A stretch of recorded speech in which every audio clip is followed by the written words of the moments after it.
I saw the best minds of my generation destroyed by man, starving, hysterical, naked, dragging themselves through the Negro streets as on looking for an angry fix. Angel-headed hipsters burning for the ancient heavenly connection to the starry dynamo and the machinery of night, who poverty and tatters and hollow-eyed and high-set smoking the supernatural darkness of cold water flasks flitting across the tops of cities contemplating jazz, who bear their brains to heaven under the Allen Ginsberg angels staggering on tenement roofs illuminated, passed through universities with radiant cool eyes hallucinating Arkansas and Blake like tragedy among the scholars of war, who were expelled from the academies for crazy and publishing obscene odes on the windows of the skull, cowed in unshaven rooms and underwear, burning their money in wastebaskets and listening to the terror through the wall, got busted in their pubic beards returning through Laredo with a belt of marijuana for New York, wait fire and paint hotels or drank turpentine in Paradise Alley, death of purgatory, their torsos night after night, with dreams, with drugs, with waking nightmares, alcohol and cock and endless falls, incomparable bland streets of shuddering cloud and lightning in the mind leaping toward poles of Canada and Patterson, illuminating all the motionless world of time between, peyote solidities of halls, backyard green trees, cemetery dawns, wine, drunkenness over rooftops, storefront bars of tea head, joyride, neon, blinking traffic lights on a moon on tree,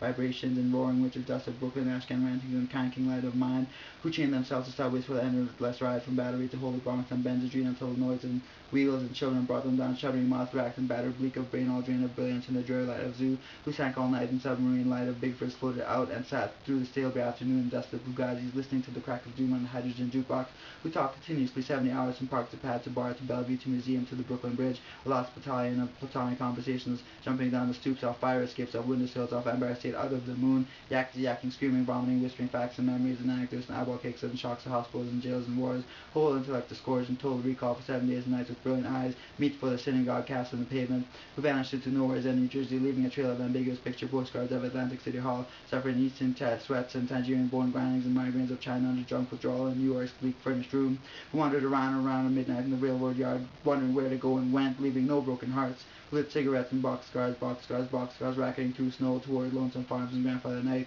who studied Plutonius post St. John's across telepathy and Bach Kabbalah because the cosmos instinctively vibrated at their feet in Kansas,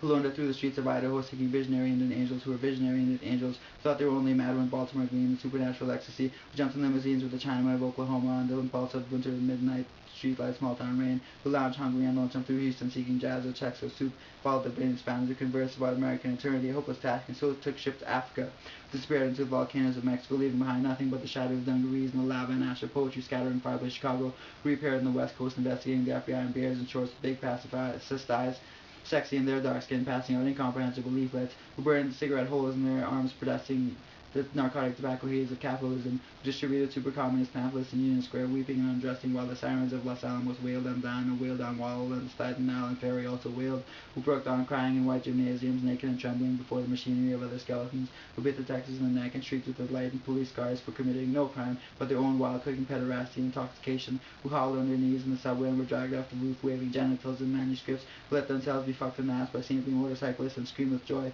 who blew and were blown by those human seraphim, the sailors' caresses of Atlantic and Caribbean love, who bawled in the mornings and the evenings in rose gardens and the grass of public parks and cemeteries, scattering their semen freely to whomever come who may, who wake up to endlessly trying to giggle but wound up with a sob behind their partition in a Turkish bath when the blonde and naked angel came to pierce them with a sword, who lost their love voice to the three old shrews of fate, the one-eyed shrew of the heterosexual dollar, the one-eyed shrew that winks out of the womb, the one-eyed shrew that does nothing but sit on her ass and snip the intellectual golden threads of the craftsman's loom, who copulated ecstatic and insatiate with a bottle of beer, a sweetheart, a package of cigarettes, a candle, and fell off the bed, continued along the floor and down the hall, and ended fainting on the wall with a vision of ultimate cut and come and looting last jism of consciousness, who sweetened the snatches of a million girls trembling in the sunset and were red-eyed in the morning but prepared to sweeten the snatch of the sunrise, flashing buttocks on their barns and naked in the lake, who went out whoring through Colorado in myriad soul night cars. N.C. secret hero of these poems, Coxman and Adonis of Denver, joined to the memory of his innumerable lays of girls in empty lots and diner backyards, movie houses, rickety roads on mountain tops and caves, or with gaunt waitresses and familiar roadside lonely petticoat upliftings and especially secret gas stations, solipsisms of Johns and hometown alleys too, who faded out in vast sort of movies, were shifted in dreams, woke on a sudden Manhattan and picked themselves up out of basements hung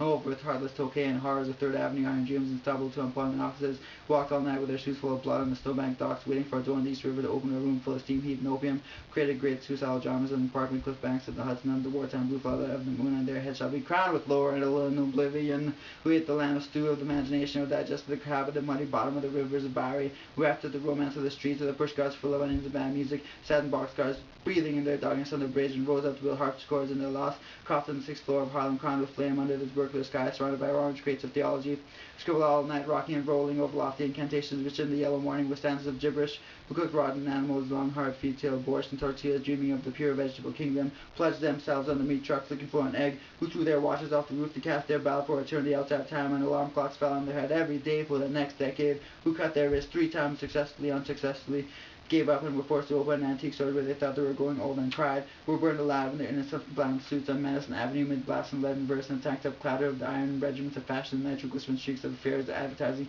mustard gas, sinister, intelligent editors that were run down by the drunken taxicabs of absolute reality, jumped off the Brooklyn Bridge. This actually happened and walked away unknown and forgotten to ghostly days of Chinatown, soup alleyways, and fire trucks. Not even one free beer. Sang out of their windows in despair, fell out of the subway window, jumped in the filthy Passaic, leaped on Negroes, cut all over the street, danced on broken wine glasses, barefoot, smashed phonograph records of nostalgic European 1930s German jazz, finished the whiskey and threw up, groaning into the bloody toilet, wounds in their airs and blasts of colossal steam whistles, who barreled down the highways of the past, journeying to each other's hot rod, Golgotha, jail, solitude, watch of Birmingham, jazz incarnation, who drove cross-country 72 hours to find out if I had a vision, or you had a vision, or he had a vision to find out eternity, who journeyed to Denver, who died in Denver, who came back to Denver and waited in vain, who watched over Denver and brooded alone in Denver and finally went away to find out the time, and now Denver is lone to 4 heroes